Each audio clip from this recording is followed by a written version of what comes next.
Hi guys, ఆచార్య centre చాలా by సింటిక్ సిటీకి తిరిగి స్వాగతం. మీ వెల్త్ పార్ట్నర్. నా పేరు అనుజ్ మరియు మీరు నిజం సిరీస్ 21 అ పాస్ ఫర్ సూర్ వీడియోలు చూస్తున్నారు. నిజం సిరీస్లోని 21 ఎగ్జామ్ అంటే పిఎంఎస్ డిస్ట్రిబ్యూటర్స్ ఎగ్జామ్ కోసం మేము వీడియోలు తయారు చేస్తున్నాము మరియు ఇప్పటివరకు 6 అధ్యాయాలను కవర్ చేశాము. నిజం సిరీస్ 21 యొక్క మొదటి 6 ప్రాథమిక అధ్యాయాలు. నేను బేసిక్ అని ఎందుకు అంటున్నానంటే ఇది పిఎంఎస్ డిస్ట్రిబ్యూటర్స్ ఎగ్జామ్ కాబట్టి 7వ అధ్యాయం నుండి మొదలవుతుంది.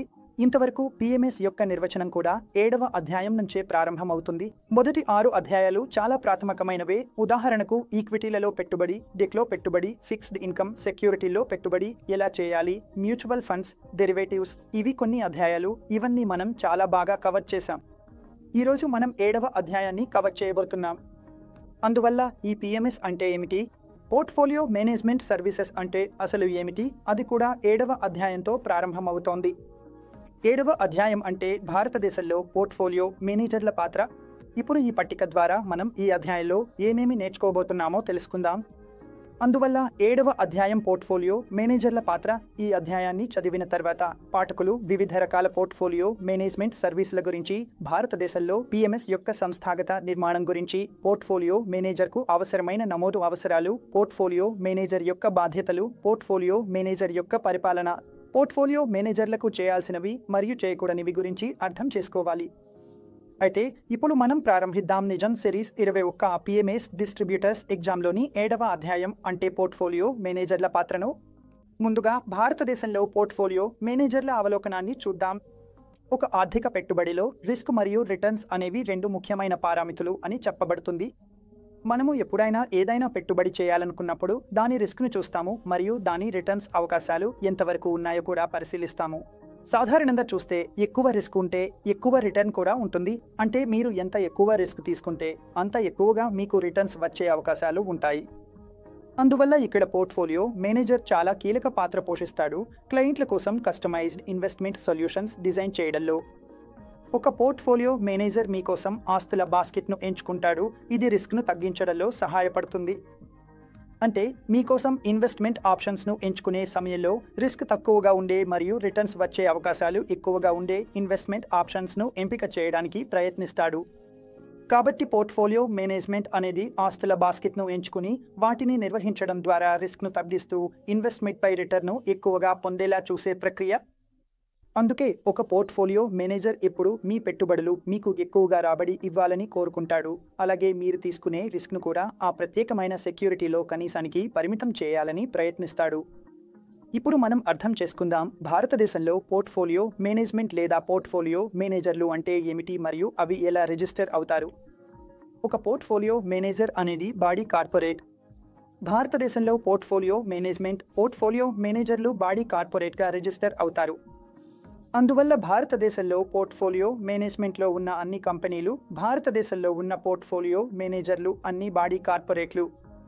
ఇవి ఒక విధంగా క్లయింట్లతో ఒప్పందం లేదా ఏర్పాట్లు చేసుకుంటాయి. వారు వారి పోర్ట్ఫోలియోను నిర్వహిస్తామని. వారు డిస్క్రిషనరీ పోర్ట్ఫోలియో మేనేజర్లు కావచ్చు, అలాగే నాన్ డిస్క్రిషనరీ కూడా కావచ్చు. ఈ రెండింటిని మనం తర్వాతి చాప్టర్లలో చదువుతాము. పోర్ట్ఫోలియో మేనేజర్లను రిజిస్టర్ చేసి నియంత్రించేది 2020 రెగ్యులేషన్స్ యాక్ట్ ప్రకారం. అందువల్ల భారతదేశంలో ఉన్న అన్ని పోర్ట్ఫోలియో మేనేజర్లు రిజిస్టర్ అయి ఉంటారు. అలాగే 2020లో ఉన్న సెబీ రెగ్యులేషన్స్ ప్రకారం నియంత్రించబడతారు. సెబీ మార్గదర్శకాలు ప్రకారం పోర్ట్ఫోలియో మేనేజ్మెంట్ సర్వీసులు కేవలం సెబీకి రిజిస్టర్ అయిన సంస్థల ద్వారా మాత్రమే అందించబడతాయి. అంటే సెబీ కింద పోర్ట్ఫోలియో మేనేజర్గా రిజిస్టర్ అయిన ఎవరైనా మాత్రమే పిఎంఎస్ సేవలు అందించగలడు. పిఎంఎస్ పోర్ట్ఫోలియో మేనేజ్మెంట్లోకి రావచ్చు లేదా పోర్ట్ఫోలియోను మేనేజ్ చేయవచ్చు. ఇది కాకుండా భారతదేశంలో ఎవరైనా manager, portfolio manager, broker, company, వ్యక్తిగతంగా లేదా ఏదైనా సంస్థ ఎవరూ పిఎంఎస్ సేవలు ఇవ్వలేరు. ఆండెం మరియు ఇతరులు వారు ఏసీబీఐ కింద పోర్ట్ఫోలియో మేనేజర్గా నమోదు చేయబడ్డారు. మరియు చూడండి జనవరి 1, 1993లో ఏమి జరిగింది. అది పోర్ట్ఫోలియో మేనేజ్మెంట్ సర్వీసెస్ ప్రారంభమైన సమయం. ఎందుకంటే సెబీ అంటే securities and exchange board of India 1993లో మొదటిసారిగా పోర్ట్ఫోలియో మేనేజర్స్ రెగ్యులేషన్ యాక్ట్ తీసుకొచ్చింది. అందువల్ల ఇవి కొన్ని రకాల రెగ్యులేషన్స్ ఆ సమయంలో రెగ్యులేటర్ ఆమోదించినవి. ఇప్పుడు మనం అర్థం చేసుకుందాం పోర్ట్ఫోలియో మేనేజ్మెంట్ సర్వీసెస్ అవసరం ఎందుకు ఉంది. ముఖ్యంగా భారతదేశం వంటి ఆర్థిక వ్యవస్థలో పోర్ట్ఫోలియో మేనేజ్మెంట్ సర్వీసెస్ కు ఈ రోజు ఎందుకు అంత ప్రాముఖ్యత ఉంది, ఎందుకు వీటి అవసరం ఎక్కువగా ఉంది, పోర్ట్ఫోలియో మేనేజర్స్ అవసరం ఎందుకు ఉంది, రిజిస్టర్డ్ సబ్ రిజిస్టర్డ్ పోర్ట్ఫోలియో మేనేజర్ల అవసరం ఎందుకు వచ్చింది, ఈ పట్టిక ద్వారా మనం అర్థం చేసుకుందాం. ఆసియా పసిఫిక్ వెల్త్ రిపోర్ట్ 2017 ప్రకారం ఆసియా పసిఫిక్ ప్రాంతం అత్యధిక నెట్వర్త్ ఉన్న వ్యక్తులు ఉన్న ప్రాంతంగా గుర్తించబడింది. అందువల్ల ఆసియా పసిఫిక్ ప్రాంతంలో అత్యధికంగా అంటే ప్రపంచంలోనే అత్యధిక నెట్వర్త్ ఉన్న హెచ్ఎన్ఐలు హై నెట్వర్త్ ఇండివిడ్యూస్ ఇక్కడ నివసిస్తున్నారు. వీరి పెట్టుబడి అవసరాలను తీర్చడానికి మనకు పోర్ట్ఫోలియో మేనేజర్లు అవసరం. మరియు భారతదేశం విషయానికి వస్తే ఆసియా పసిఫిక్ ప్రాంతంలో 4వ అతిపెద్ద హెచ్ఎన్ఐ జనాభా భారతదేశంలో ఉంది. అందువల్ల ఆసియా పసిఫిక్ ప్రాంతాన్ని చూస్తే హెచ్ఎన్ఐల పరంగా భారతదేశం 4వ అతిపెద్ద జనాభా కలిగి ఉంది. కాబట్టి ఇక్కడ పెట్టుబడులకు చాలా విస్తృతమైన అవకాశాలు ఉన్నాయి మరియు ప్రతి ఒక్కరూ ఇక్కడ పెట్టుబడులు చేస్తున్నారు. మరియు నివేదిక ప్రకారం భారతదేశంలోని హెచ్ఎన్ఐలు జనాభా మరియు సంపద వరుసగా 9.6% మరియు 10% పెరిగాయి 2015 మరియు 2016 మధ్య కాలంలో. ఇది చాలా మంచి వృద్ధి. ఇదే రీతిలో మీరు ఈ వృద్ధిని చూస్తే మొత్తం క్లయింట్ల సంఖ్య గురించి మాట్లాడుకుంటే వారు 5 సంవత్సరాల కాలంలో 3 రెట్లు ఎక్కువ పెరిగి 2000 సంవత్సరం చివరి నాటికి 46,000 నుండి మార్చి చివరి నాటికి 1,49,002కు చేరుకున్నారు. 2015 నుండి 2019 వరకు ఈ 4 సంవత్సరాల్లో చాలా వేగవంతమైన వృద్ధి కనిపించింది. ఈ హెచ్ఎన్ఐ జనాభాలో ఇది ఇంకా పెరుగుతూనే ఉంది. మరియు పిఎంఎస్లో ఉన్న ఆస్తులు అంటే ఏఎం కూడా చాలా మంచి రీతిలో పెరిగింది అని కూడా కనిపించింది. ఈ పట్టిక ద్వారా కూడా మీరు పోర్ట్ఫోలియో మేనేజర్లు నిర్వహించిన ఆస్తులు అంటే కోట్లలో ఉన్న ఏఎంను చూడవచ్చు. కాబట్టి ఎడమ వైపున మీరు క్లయింట్ల సంఖ్యను చూస్తే 2009 నుండి 2020 నుంచి 21 వరకు డేటా ఉంది. దానిని మీరు చూడొచ్చు. మొత్తం discretionary plus non discretionary advisory ఎంత ఉన్నాయో కూడా చూపిస్తుంది. మొత్తం 2010లో కేవలం 64,000 మంది ఇన్వెస్టర్లు మాత్రమే ఉన్నారు. కానీ ఇవాళ ఆ సంఖ్య పెరిగి 1,20,000కి చేరింది. అంటే ఈ ఇన్వెస్టర్ల సంఖ్య ఎలా రెట్టింపు అయిందో చూడొచ్చు. ఇక్కడ మనం మొత్తం ఈఎం గురించి మాట్లాడితే ఇది వేల కోట్లలో ఎంత ఉందో చూడొచ్చు.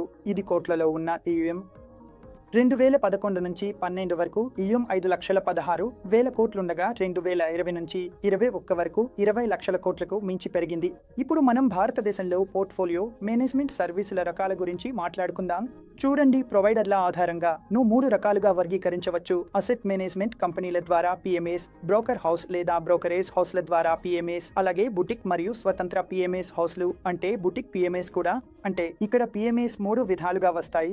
అలాగే వీటిని ఉత్పత్తుల ఆధారంగా కూడా మరింతగా వర్గీకరించవచ్చు. ఇప్పుడు ఏ ఉత్పత్తులు ఏలు ఉండవచ్చు, ఏ ఉత్పత్తులు ఇక్కడలో ఉండవచ్చు అనేది చూద్దాం. ఈక్విటీ ఆధారితలు ఉండవచ్చు, ఫిక్స్డ్ ఇన్కమ్ ఆధారితలు ఉండవచ్చు, కమోడిటీ ఆధారితలు ఉండవచ్చు, మ్యూచువల్ ఫండ్స్ కు సంబంధించినలు ఉండవచ్చు, అలాగే మల్టీ అసెట్ ఆధారితలు కూడా ఉండవచ్చు. ఇప్పుడు మనం డిస్క్రిషనరీ సర్వీసుల గురించి మాట్లాడుకుందాం. డిస్క్రిప్షనరీ పోర్ట్ఫోలియో మేనేజర్ అంటే ఎవరు? ఇది మనం అర్థం చేసుకుందాం. చూడండి, ఏసీబీఐ పోర్ట్ఫోలియో మేనేజర్ రెగ్యులేషన్ 2020 ప్రకారం డిస్క్రిప్షనరీ పోర్ట్ఫోలియో మేనేజర్ ఎవరో తెలుసుకుందాం. దాని అర్థం ఏమిటంటే ఒక పోర్ట్ఫోలియో మేనేజర్ అనేది పోర్ట్ఫోలియో మేనేజ్మెంట్ కు సంబంధించిన ఒప్పందం కింద నిధుల పెట్టుబడులపై మరియు క్లయింట్ పోర్ట్ఫోలియో సెక్యూరిటీల నిర్వహణపై ఏదైనా స్థాయిలో డిస్క్రిప్షన్ను వినియోగించే అధికారం కలిగి ఉంటాడు. అందువల్ల ఒక ఫండ్ మేనేజర్కు పూర్తిగా డిస్క్రిప్షన్ ఉంటుంది. అంటే అతను ఏమి కొనాలి, ఏమి అమ్మాలి, ఎంతమంది లావాదేవీలు చేయాలి అన్నది అతని నిర్ణయమే. ఏ సమయంలోనైనా అతను కొనగలడు, బయటపడగలడు, రీడీమ్ చేసుకోవచ్చు. ఇన్వెస్ట్మెంట్ మేనేజ్మెంట్ పోర్ట్ఫోలియో సెక్యూరిటీలకు సంబంధించిన అన్ని డిస్క్రిప్షన్లు ఇవన్నీ ఫండ్ మేనేజ్మెంట్లో ఫిక్స్డ్ ఫండ్ మేనేజర్పై ఆధారపడి ఉంటాయి. పూర్తిగా ఫండ్ మేనేజర్ డిస్క్రిప్షన్ మీదే ఆధారపడి ఉంటుంది. అంటే పోర్ట్ఫోలియోలో అతను నిజంగా ఏమి చేయాలనుకుంటున్నాడో. కాబట్టి వీటిని డిస్క్రిప్షనరీ సర్వీసెస్ అంటారు. డిస్క్రిప్షనరీ పోర్ట్ఫోలియో మేనేజర్స్ అని కూడా అంటారు. మరో మాటలో చెప్పాలంటే డిస్క్రిప్షనరీ పోర్ట్ఫోలియో మేనేజర్స్ ప్రతి ఇన్వెస్టర్ యొక్క ఫండ్ను వ్యక్తిగతంగా మరియు స్వతంత్రంగా నిర్వహిస్తారు. అందువల్ల అతను ఒక విధంగా పూర్తిగా వ్యక్తిగతంగా మరియు స్వతంత్రంగా పనిచేస్తున్నాడు. కాబట్టి ఈ ఇన్వెస్టర్ పోర్ట్ఫోలియో మేనేజర్ను మీరు ఇలా చేశారేంటి, ఎందుకు ఇలా చేశారో అని అడగలేడు. అది పూర్తిగా పోర్ట్ఫోలియో మేనేజర్ యొక్క నిర్ణయంపై ఆధారపడి ఉంటుంది. ఇప్పుడు మనం నాన్ డిస్క్రిషనరీ సర్వీసులు, నాన్ డిస్క్రిషనరీ పోర్ట్ఫోలియో మేనేజ్మెంట్ గురించి మాట్లాడుకుందాం. చూడండి, నాన్ డిస్క్రిషనరీ పోర్ట్ఫోలియో మేనేజర్లు క్లయింట్ ఇచ్చే దిశానిర్దేశాల ప్రకారం ఫండ్ను నిర్వహిస్తారు. అందువల్ల క్లయింట్ ఇచ్చే దిశానిర్దేశాల ప్రకారం ఈ పోర్ట్ఫోలియోలు నడిపించబడతాయి. అందులో పోర్ట్ఫోలియో మేనేజర్ అంటే అతను తన స్వంత నిర్ణయాల ప్రకారం పనిచేయడు. పూర్తిగా ఇన్వెస్టర్ నిర్ణయాలపై ఆధారపడి ఉంటుంది. ఇన్వెస్టర్లు ఇచ్చిన దిశానిర్దేశాలను, క్లయింట్ ఇచ్చిన సూచనలను తప్పనిసరిగా అనుసరించాలి. అందువల్ల ప్రతి లావాదేవీకి పోర్ట్ఫోలియో మేనేజర్ క్లయింట్ను సంప్రదించాల్సి ఉంటుంది. పోర్ట్ఫోలియో మేనేజర్ తన పోర్ట్ఫోలియోలో ఏదైనా లావాదేవీ చేస్తున్నప్పుడు, ఏదైనా కొనుగోలు చేస్తున్నా లేదా ఏదైనా అమ్మకాన్ని చేస్తున్నా, ఎన్ని స్టాక్స్ ఉన్నా ఒక్క లావాదేవీకి అయినా ముందుగా ఇన్వెస్టర్ను సంప్రదించాల్సిందే. ఏదైనా నిర్ణయం, ఉదాహరణకు ఏని కొనాలి, ఎప్పుడు అమ్మాలి, ఇవి అన్నీ ఇన్వెస్టర్దే. ఇన్వెస్టర్ చెప్పినప్పుడు మాత్రమే మీరు ఆ ట్రాన్సాక్షన్ను ఆ ప్రత్యేక పోర్ట్ఫోలియోలో చేయగలరు. కాబట్టి వీటిని నాన్ డిస్క్రిషనరీ సర్వీసులు, నాన్ డిస్క్రిషనరీ పోర్ట్ఫోలియో మేనేజ్మెంట్ సర్వీసులు అంటారు. మూడవ భాగం కూడా ఉంది, అడ్వైజరీ సర్వీసులు. మరి అడ్వైజరీ సర్వీసులు అంటే ఏమిటో మనం తెలుసుకుందాం. చూడండి, అడ్వైజరీ రోల్లో పోర్ట్ఫోలియో మేనేజ్మెంట్ అంటే పోర్ట్ఫోలియో మేనేజర్ ఏమి చేస్తున్నారు అంటే అతను కేవలం ఇన్వెస్ట్మెంట్ ఐడియాలను సూచిస్తున్నాడు. ఇక్కడ అతను ఏ నిర్ణయాన్ని కూడా తానే తీసుకోలేడు. అతను కేవలం ఏమి కొనాలి, ఎప్పుడు కొనాలి అని సూచించడమే చేస్తాడు. కానీ అసలు నిర్ణయం మాత్రం ఇన్వెస్టర్దే. ఆ ఇన్వెస్టర్ ఆ సూచనను పాటించవచ్చు, పాటించకపోవచ్చు కూడా. ఇందులో ట్రాన్సాక్షన్ను ఎగ్జిక్యూట్ చేసే వ్యక్తి కూడా ఇన్వెస్టర్నే. కాబట్టి ఈ రకమైన సేవలు సాధారణంగా ఇన్స్టిట్యూషనల్ క్లయింట్లకు ఉపయోగపడతాయి. వారు తమ పోర్ట్ఫోలియోను తామే నిర్వహించుకోవాలనుకునేవారు. ఇవి అయితే అడ్వైజరీ సర్వీసులు. ఇప్పుడు మనం భారతదేశంలో పిఎంఎస్ యొక్క ఆర్గనైజేషనల్ స్ట్రక్చర్ను అర్థం చేసుకుందాం. నేను మీకు ముందే చెప్పినట్లుగా పోర్ట్ఫోలియో మేనేజర్ అనేది ఒక బాడీ కార్పొరేట్. ఇది క్లయింట్లతో లేదా క్లయింట్ తరఫున లేదా ఒక క్లయింట్ తరఫున ఒప్పందం లేదా ఏర్పాటును చేస్తుంది, లేదా క్లయింట్లకు ఏని కొనాలి, ఎప్పుడు కొనాలి అనే విషయాల్లో సలహా ఇస్తుంది. తెలియని డిస్క్రిషనరీతో. అలాగే తానే కొనుగోలు చేయవచ్చు, తానే ట్రాన్సాక్షన్ చేయవచ్చు. డిస్క్రిషనరీ పోర్ట్ఫోలియోపై అంటే క్లయింట్ యొక్క నిధులపై పోర్ట్ఫోలియో సెక్యూరిటీల నిర్వహణ మరియు పరిపాలన. బాడీ కార్పొరేట్ అంటే ఇది ఒక కార్పొరేట్ ఎంటిటీ, దీనికి చట్టపరమైన స్థితి ఉంటుంది.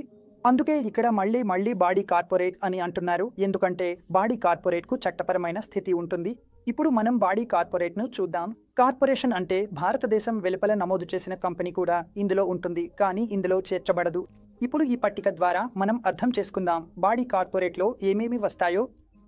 బాడీ కార్పొరేట్ మరియు కార్పొరేషన్ అంటే భారతదేశం వెలుపల నమోదు చేసిన కంపెనీ కూడా ఇందులో ఉంటుంది, కానీ ఇందులో చేర్చబడదు. ఇప్పుడు ఈ పట్టిక ద్వారా మనం అర్థం చేసుకుందాం ఈ బాడీ కార్పొరేట్లో ఏమీ చేర్చబడవు. ఇలాంటి పిఎంఎస్తో పని చేయలేరు. ఏదైనా సహకార సంఘాలపై వర్తించే చట్టం ప్రకారం నమోదు చేసిన సహకార సంఘం మరియు కేంద్ర ప్రభుత్వం నోటిఫికేషన్ ద్వారా ఈ ఉద్దేశానికి పేర్కొన్న ఇతర బాడీ కార్పొరేట్ ఇందులో ఉండవు. సాధారణంగా చెప్పాలంటే బాడీ కార్పొరేట్లో ఇవి ఉంటాయి. ఇప్పుడు ఇక్కడ ఏ బాడీ కార్పొరేట్లు చేర్చబడవచ్చో చూద్దాం. Private company, public company, 1% company, small company, limited company, partnership లేదా విదేశీ కంపెనీ కూడా భారతదేశంలో పోర్ట్ఫోలియో మేనేజర్గా పనిచేయవచ్చు. కాబట్టి బాడీ కార్పొరేట్ గురించి నేను మీకు చెప్పినట్లుగా ఇది ఒక ఎంటిటీగా ప్రత్యేకమైన చట్టపరమైన స్థితిని కలిగి ఉంటుంది. దాన్ని స్థాపించిన వ్యక్తి నుండి వేరుగా ఇది పూర్తిగా భిన్నమైన చట్టపరమైన స్థితిని అనుభవిస్తుంది, దాని సభ్యుల నుండి వేరు. ఇప్పుడు పోర్ట్ఫోలియో మేనేజర్ రిజిస్ట్రేషన్ అవసరాల గురించి మాట్లాడుకుందాం. పోర్ట్ఫోలియో మేనేజర్గా పనిచేయాలంటే కొన్ని సర్టిఫికేషన్లు, రిజిస్ట్రేషన్లు అందరితో కూడి తప్పనిసరిగా ఉండాలి. మొదటిగా అప్లికెంట్ అంటే ఏమిటి? మీకు ఏసీబీఐ నుండి లభించే లైసెన్స్ కోసం ఆ లైసెన్స్ పొందడానికి కొన్ని నియమాలు, కొన్ని అవసరాలు ఉన్నాయి. వాటిని మీరు నెరవేర్చాలి. అయితే ఆ అవసరాలు ఏమిటో ఇప్పుడు మనం తెలుసుకుందాం. చూడండి, ఒక అప్లికేషన్ ఫారం నింపి ఇవ్వాలి. దాన్ని ఫారం A అంటారు. ఇది షెడ్యూల్ 1లోని ఫారం A. ఈ ఫారం A అనే అప్లికేషన్ మీరు సమర్పించాలి. ఈ ఫారంలో ఇప్పుడు మనం చూడబోయేవి ఇవే ఏసీబీఐ ప్రకారం పోర్ట్ఫోలియో మేనేజర్ సర్టిఫికేట్ ఇవ్వడానికి అవసరమైన రిజిస్ట్రేషన్ అవసరాలు. చూడండి, మొదటగా అప్లికెంట్ వివరాలు వస్తాయి. అందులో వివరాలు ఉంటాయి. మీరు అప్లికెంట్ పేరు, పాన్ అడ్రస్, కమ్యూనికేషన్ కోసం అడ్రస్, ప్రిన్సిపల్ బిజినెస్ స్థలం ఏమిటి, అందువల్ల ఇవన్నీ బ్రాంచ్ ఆఫీసుల అడ్రస్లు, కాంటాక్ట్ పర్సన్ పేరు అన్నీ వస్తాయి. తర్వాత ఆర్గనైజేషన్ స్ట్రక్చర్ ఏమిటి, అందువల్ల రిజిస్ట్రేషన్ కోసం దరఖాస్తు చేస్తున్న సంస్థ యొక్క లక్ష్యాలు, memorandum, articles of association, partners deed ఇవన్నీ మరియు బోర్డు రెజల్యూషన్ కాపీని కూడా మీరు ఇక్కడ జత చేయాలి. కార్పొరేషన్ ఏర్పడిన తేదీ మరియు స్థలం కూడా ఇవ్వాలి. అప్లికెంట్ యొక్క స్థితి కూడా ఇక్కడ ఇవ్వాలి. అది మేనేజ్మెంట్ వ్యక్తిగత వివరాలు, అన్ని ప్రమోటర్ల వివరాలు ఇక్కడ ఇవ్వాలి. ప్రిన్సిపల్ ఆఫీసర్ యొక్క వివరాలు కూడా ఇవ్వాలి.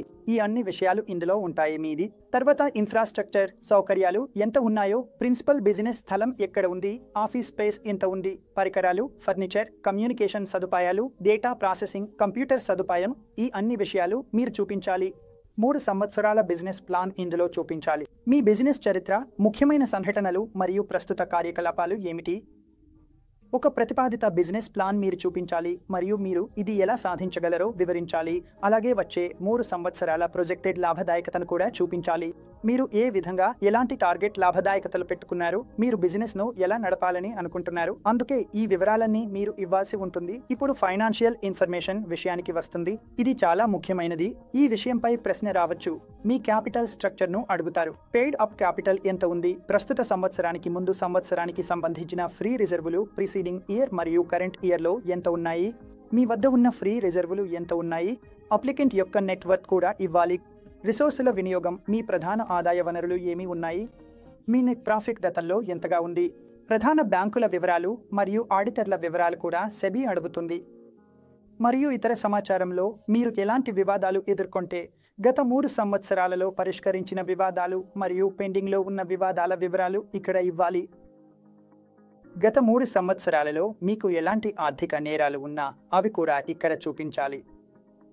మరియు కంపెనీ అందించే సేవల స్వభావానికి సంబంధించిన ఏదైనా ముఖ్యమైన సమాచారం ఉంటే మీరు ఏ సమాచారం అయినా దాచిపెట్టలేరు.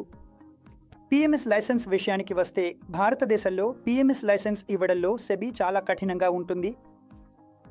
భారతదేశంలో సుమారు 400 పిఎంఎస్ హౌసెస్కు ఈ లైసెన్స్ ఉంది మరియు ప్రతి పరామితిని చాలా జాగ్రత్తగా పరిశీలించిన తర్వాతే సెబీ ఈ లైసెన్స్ జారీ చేస్తుంది. కాబట్టి ఈ షెడ్యూల్ ఎంత పెద్దదో చూడండి. ఫార్ములోని ప్రతి ఒక్క వివరాన్ని మీరు ఇవ్వాల్సి ఉంటుంది. లాభదాయకత నుండి వ్యాపార ప్రణాళిక వరకు ఇవన్నీ సరే కదా. పోర్ట్ఫోలియో మేనేజర్గా అప్లై చేస్తున్న వ్యక్తి ఎలాంటి ఆర్థిక నేరం చేయలేదా అని కూడా చూస్తారు. అందువల్ల అన్ని పరామితులపై జడ్జి చేసిన తర్వాతే సెబీ ద్వారా పోర్ట్ఫోలియో మేనేజ్మెంట్ సర్వీసెస్కు లైసెన్స్ ఇస్తారు. ఇవి అన్ని సెబీ లైసెన్స్ మంజూరు చేయడానికి అడిగిన విషయాలు. ఇప్పుడు మనం చూడాలి. ఇప్పుడు వచ్చే విషయాలు మనం అర్థం చేసుకోవాలి. అంటే సెబీ లైసెన్స్ ఇవ్వడానికి ముందు ఏమేమి చూస్తుందో. కాబట్టి రిజిస్ట్రేషన్ సర్టిఫికేట్ జారీ చేసే ముందు రెగ్యులేటర్ దరఖాస్తుదారుడు ఒక బాడీ కార్పొరేట్ అని నిర్ధారిస్తుంది. మొదటగా దరఖాస్తుదారు బాడీ కార్పొరేట్ అయినదేనా అని ఆయన చూస్తారు. దరఖాస్తుదారుని వద్ద అవసరమైన మౌలిక సదుపాయాలు ఉన్నాయి. ఆయన వద్ద అవసరమైన మౌలిక సదుపాయాలు ఉన్నాయా లేదా అని చూస్తారు. ఆఫీస్ స్పేస్, పరికరాలు, అలాగే పోర్ట్ఫోలియో మేనేజ్మెంట్ సర్వీసులు నిర్వహించడానికి అవసరమైన సరైన మానవ వనరులు అన్ని సక్రమంగా ఉన్నాయా అని పరిశీలిస్తారు. దరఖాస్తుదారు కంప్లయన్స్ ఆఫీసర్ను నియమించాడా లేదా అని కూడా చూస్తారు.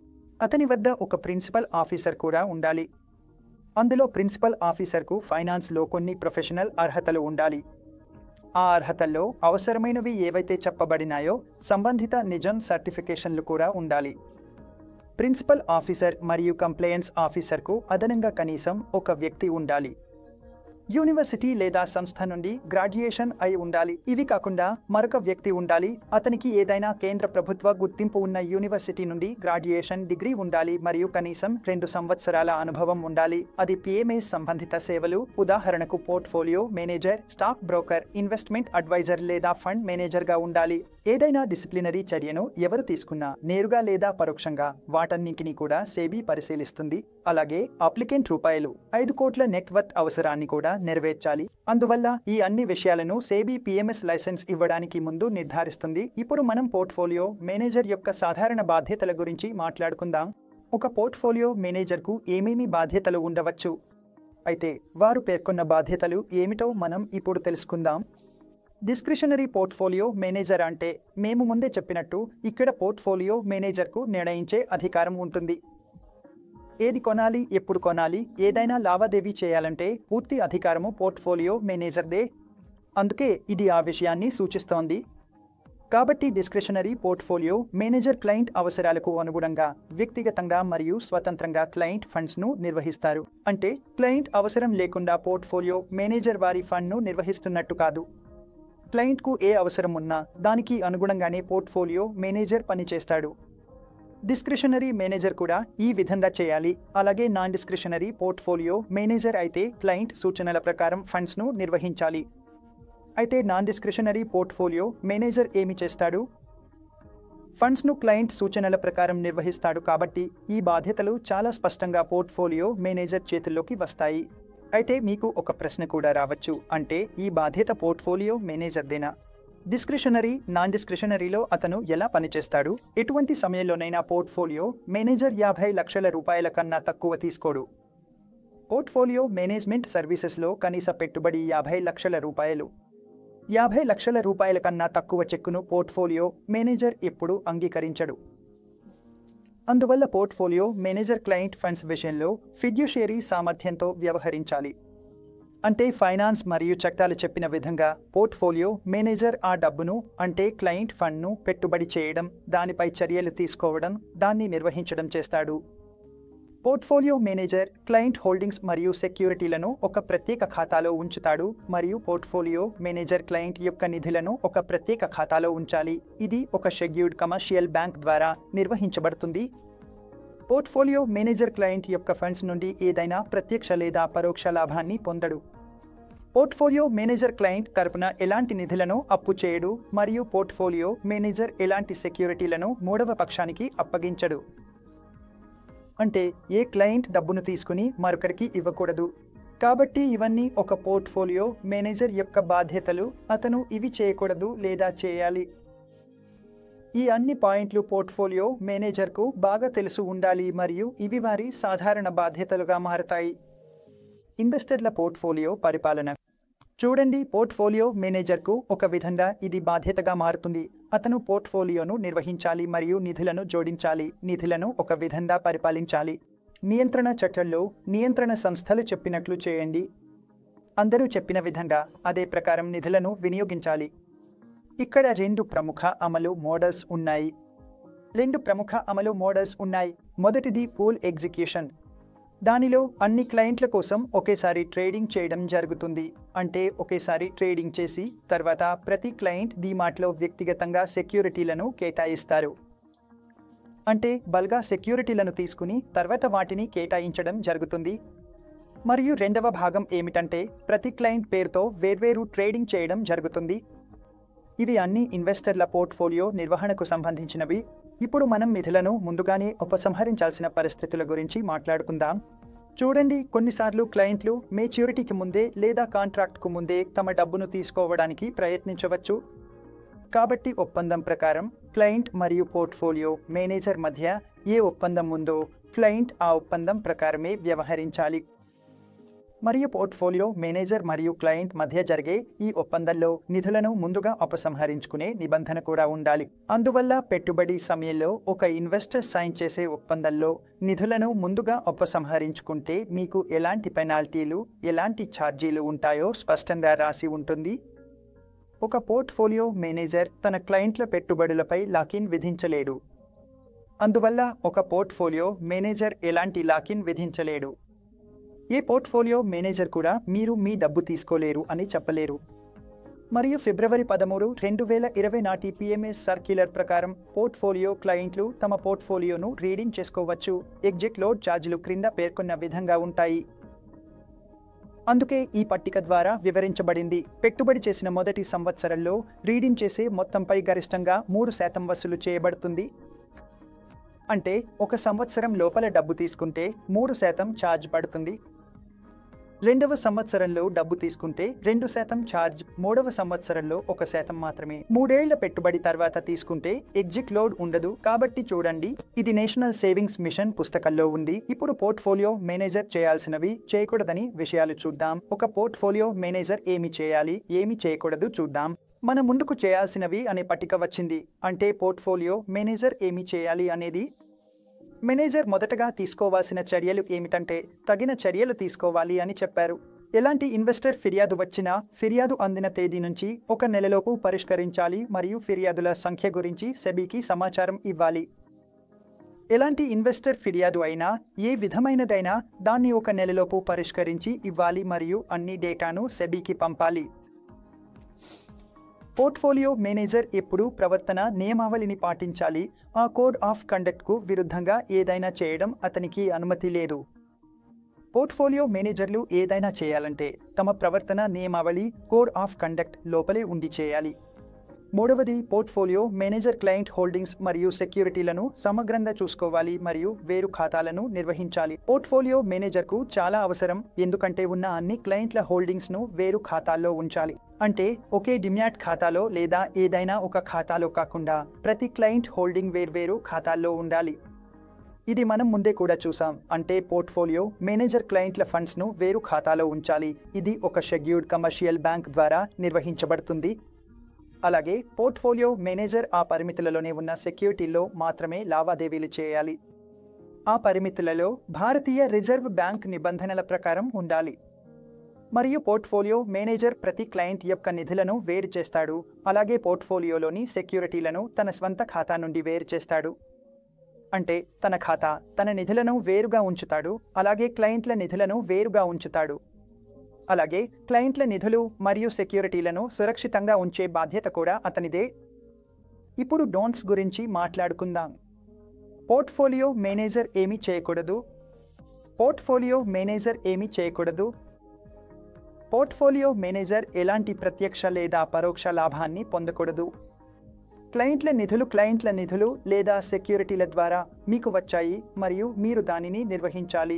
మీరు ఆ డబ్బును ముందుకు అప్పుగా ఇస్తున్నారని లేదా పోర్ట్ఫోలియో మేనేజర్ ప్రత్యక్షంగా లేదా పరోక్షంగా ప్రయోజనం పొందుతున్నారని కాదు. అలా చేయకూడదు. పోర్ట్ఫోలియో మేనేజర్ క్లయింట్ తరఫున ఫండ్స్ లేదా సెక్యూరిటీలను అప్పుగా తీసుకోకూడదు. పోర్ట్ఫోలియో మేనేజర్ క్లయింట్ తరఫున ఎలాంటి ఫండ్స్ అప్పుగా తీసుకోలేడు మరియు పోర్ట్ఫోలియో మేనేజర్ సెక్యూరిటీలను అప్పుగా ఇవ్వకూడదు. పోర్ట్ఫోలియో మేనేజర్ ఎలాంటి సెక్యూరిటీలను లేదా ఫండ్స్ను మూడవ వ్యక్తికి అప్పుగా ఇవ్వలేడు. సెబీ పోర్ట్ఫోలియో మేనేజర్ రెగ్యులేషన్స్లో అనుమతించిన సందర్భాలను తప్ప మరియు పోర్ట్ఫోలియో మేనేజర్ స్వీకరించిన డబ్బు మరియు సెక్యూరిటీలను ఒప్పందంలో పేర్కొన్న నిబంధనల ప్రకారం తప్ప పోర్ట్ఫోలియో మేనేజర్ పెట్టుబడి పెట్టకూడదు లేదా నిర్వహించకూడదు. ఏ నిబంధనలు ఒప్పందంలో ఉన్నాయో లేదా పోర్ట్ఫోలియో మేనేజర్ మరియు క్లయింట్ల మధ్య ఉన్న పోర్ట్ఫోలియో మేనేజ్మెంట్ నిబంధనలు ఏవైతే ఉన్నాయో ఆ ఒప్పందం ప్రకారం మాత్రమే పోర్ట్ఫోలియో మేనేజర్ పని చేయాలి. దాని బయటగా పోర్ట్ఫోలియో మేనేజర్ పని చేయలేడు. పోర్ట్ఫోలియో మేనేజర్ లీవరేజ్ తీసుకోకూడదు. అతను లీవరేజ్ పొజిషన్ తీసుకోలేడు. అంటే 1 లక్ష రూపాయల బదులు 5 లక్షల పొజిషన్ తీసుకోవడం లేదా హై డెరివేటివ్స్లో చాలా ఎక్కువగా ట్రేడింగ్ చేయడం అనేది చేయకూడదు. అలా అతను అసలు చేయకూడదు. మరియు portfolio manager mutual funds direct యూనిట్లలో ఇన్వెస్ట్ చేస్తే అక్కడ క్లయింట్కు డిస్ట్రిబ్యూషన్ సంబంధిత ఫీజు వసూలు చేయకూడదు. మరియు ఒక పోర్ట్ఫోలియో మేనేజర్ ఈ ఫండ్స్లో మాత్రమే ఇన్వెస్ట్మెంట్ చేస్తారు. ఇవి ఇతర పోర్ట్ఫోలియో మేనేజర్ ద్వారా పోర్ట్ఫోలియో మేనేజ్మెంట్ అడ్మినిస్ట్రేషన్లో ఉంటాయి. అంటే తన డబ్బును ఇంకొకలో పెట్టడం లేదా పోర్ట్ఫోలియో మేనేజర్ క్లయింట్ల ఫండ్స్ను డిప్లాయ్ చేయడు. ఏ బేస్ మీద అంటే ఇతర ఏదైనా ఎంటిటీ సలహా మీద ఇంకొకరు సలహా ఇచ్చారు కాబట్టి మీరు అలా చేశారు. ఇలా చేయడం అసలు సాధ్యపడదు. మీరు ఒప్పందం లోపలే ఉండి పని చేయాలి. ఇవి కొన్ని చేయకూడని విషయాలు ఫండ్ మేనేజర్ తప్పనిసరిగా పాటించాలి. ఇప్పుడు కస్టోడియన్ నియామకం గురించి మాట్లాడుకుందాం. పోర్ట్ఫోలియో మేనేజర్లు మినహాయించి వారు కేవలం సలహా సేవలు మాత్రమే అందిస్తారు, కానీ నేరుగా పోర్ట్ఫోలియో మేనేజర్ అందించే సేవలు మాత్రం కాదు. దాన్ని మినహాయిస్తే ప్రతి పోర్ట్ఫోలియో మేనేజర్ తన వద్ద నిర్వహించబడే మరియు పరిపాలించబడే సెక్యూరిటీలకు సంబంధించి ఒక కస్టోడియన్ను నియమించాల్సిందే. అంటే మీకు తప్పనిసరిగా ఒక కస్టోడియన్ ఉండాలి. కస్టోడియన్ వివరాలు, ఉదాహరణకు పేరు, చిరునామా, నియామక తేదీ వంటి అన్ని విషయాలను మీరు చూపించాల్సి ఉంటుంది. మీరు రెగ్యులేటర్ నుండి రిజిస్ట్రేషన్ పొందుతున్నప్పుడు కొన్ని రికార్డులను కూడా నిర్వహించాలి. ఆ రికార్డులు ఏమిటో మరియు ఏ అభ్యర్థన రికార్డులను నిర్వహించాలో మనం అర్థం చేసుకుందాం. బ్యాలెన్స్ షీట్ ప్రతిని వారు ప్రతి అకౌంటింగ్ పీరియడ్ ముగిసిన తర్వాత ఉంచాలి. ప్రతి అకౌంటింగ్ పీరియడ్కు సంబంధించిన ప్రాఫిట్ అండ్ లాస్ అకౌంట్ ప్రతిని కూడా ఉంచాలి. ఫండ్ మేనేజర్లు ప్రతి అకౌంటింగ్ పీరియడ్కు సంబంధించిన auditor report, financial position statement మరియు ప్రతి ఇన్వెస్ట్మెంట్ లావాదేవీ మరియు సిఫార్సులకు సంబంధించిన ఆధార రికార్డులను ఉంచాలి. మీరు ఇచ్చిన ప్రతి సిఫార్సును కూడా మీరు రికార్డులో ఉంచాలి. ఏ సమయంలోనైనా ఉన్న సెక్యూరిటీలను కూడా, ఆ సెక్యూరిటీని తీసుకోవడానికి ఉన్న లాజిక్ను కూడా మీరు రికార్డులో ఉంచాలి. ఇప్పుడు కంప్లయన్స్ ఆఫీసర్ నియామకం గురించి మాట్లాడుకుందాం. కంప్లయన్స్ ఆఫీసర్ను నియమించడం తప్పనిసరి. పోర్ట్ఫోలియో మేనేజ్మెంట్ సర్వీసుల కోసం కంప్లయన్స్ ఆఫీసర్ను నియమించడం చాలా అవసరం. ప్రతి పోర్ట్ఫోలియో మేనేజర్ తప్పనిసరిగా ఒక కంప్లయన్స్ ఆఫీసర్ను నియమించాలి. అతను చట్టం, నిబంధనలు, నోటిఫికేషన్లు, మార్గదర్శకాలను పాటించడాన్ని పర్యవేక్షించే బాధ్యత వహిస్తాడు. సెబీ మరియు కేంద్ర ప్రభుత్వం సమయానుసారం ఇన్వెస్టర్ల కోసం తీసుకువచ్చే అన్ని కంప్లైన్స్లు, నియమాలు, నిబంధనలు ఏవైనా ఉన్నా వాటిని పాటించడాన్ని పర్యవేక్షించాల్సిన బాధ్యత ఉంటుంది. అవి కంప్లైన్స్లు పాటించబడుతున్నాయా లేదా అన్నదాన్ని చూసుకోవాల్సిన బాధ్యత అతనిదే. ఏదైనా కంప్లైన్స్ పాటించకపోతే కంప్లైన్స్ ఆఫీసర్ వెంటనే సెబీకి నివేదించాలి. అయితే ఫ్రెండ్స్, ఈ చాప్టర్ నుండి ఇదే అంతా. ఇప్పుడు మనం కొన్ని నమూనా ప్రశ్నలను చూద్దాం. ఈ చాప్టర్కు సంబంధించిన ప్రశ్నలు. కింది వాటిలో ఏది భారతదేశంలో పోర్ట్ఫోలియో మేనేజ్మెంట్ సర్వీసులను నియంత్రిస్తుంది? మనం చాలా క్లియర్గా చూసాం. SEBI portfolio manager regulations act 2020 దీనిని నియంత్రిస్తుంది. భారతదేశంలో పోర్ట్ఫోలియో మేనేజర్ సర్వీసులుగా అయితే ప్రశ్నల్లో 1993, 99 మరియు 2000 కూడా ఉన్నాయి. కాబట్టి మనకు సింపుల్గా సెబీ పోర్ట్ఫోలియో మేనేజ్మెంట్ రెగ్యులేషన్స్ 2020 వస్తుంది. రెగ్యులేషన్స్ గురించి మాట్లాడినప్పుడు అవే భారతదేశంలో పిఎంఎస్ ను నియంత్రిస్తాయి. కాబట్టి simple answer SEBI portfolio manager regulations 2020. ఇది విస్తృత అవుట్లైన్ ను ఇస్తుంది. అంటే పోర్ట్ఫోలియో మేనేజర్ కస్టమర్ కోసం పెట్టుబడి పెట్టే అనుమతించబడిన సెక్యూరిటీస్ మరియు ఇన్స్ట్రుమెంట్స్ రకాలు, అలాగే క్లయింట్స్ మరియు సెక్యూరిటీస్కు సంబంధించిన ప్రత్యేక అంశాలను పరిగణనలోకి తీసుకుంటుంది. అంటే ఇది ఏమిటి? ఇది ఇన్వెస్ట్మెంట్ దృక్పథం, ఇన్వెస్ట్మెంట్ స్టేట్మెంట్, ఇన్వెస్ట్మెంట్ లక్ష్యాలు, ఇన్వెస్ట్మెంట్ ప్రొఫైల్. కాబట్టి సమాధానం ఈ ఇన్వెస్ట్మెంట్ దృక్పథం. ఇన్వెస్ట్మెంట్ దృక్పథం అంటే ఏమిటి? బేసిక్గా ఇది పోర్ట్ఫోలియోలో ఉండే సెక్యూరిటీల రకాలు మరియు అనుమతించబడిన ఇన్స్ట్రుమెంట్ల అవుట్లే.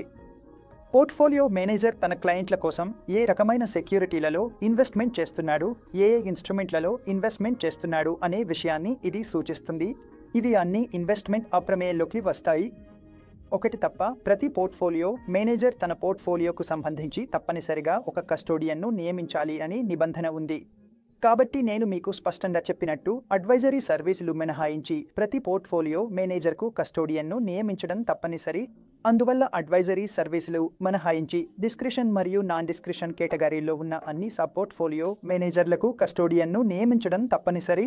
పోర్ట్ఫోలియో మేనేజర్స్ రెగ్యులేషన్ యాక్ట్ 2020 ప్రకారం రిజిస్ట్రేషన్ సర్టిఫికేట్ మంజూరు చేయడానికి ఇది అవసరమైన నిబంధన. దరఖాస్తుదారు కార్పొరేట్ సంస్థ.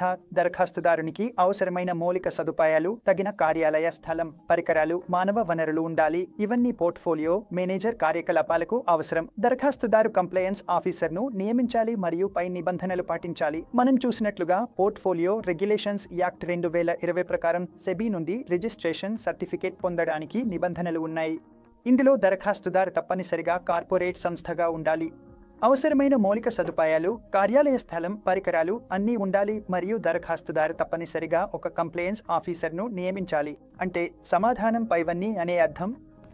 5వ ప్రశ్న, పోర్ట్ఫోలియో మేనేజర్ క్లయింట్ సూచనల ప్రకారం నిధులను నిర్వహిస్తారా? చాలా స్పష్టంగా మనం భావించాలి. క్లయింట్ సూచనలను అనుసరించేది non discretionary portfolio manager. Discretionary సందర్భంలో పోర్ట్ఫోలియో మేనేజ్మెంట్పై పూర్తి అధికారం ఫండ్ మేనేజర్ వద్ద ఉంటుంది. నాన్ డిస్క్రిషనరీ సందర్భంలో పోర్ట్ఫోలియో మేనేజర్ క్లయింట్ సూచనల ప్రకారం నిధులను నిర్వహిస్తాడు. అందుకే ఫ్రెండ్స్, ఈ అధ్యాయంలో ఇదే అంతా. మీకు ఈ అధ్యాయం అర్థమైందని ఆశిస్తున్నాను. ఈ వీడియో మీకు నచ్చితే దయచేసి లైక్ చేయండి, ఛానల్ను సబ్స్క్రైబ్ చేయండి. అలాగే నిజం సిరీస్ 21లోని మిగతా మొదటి 6 అధ్యాయాలను చూడాలంటే మా ప్లే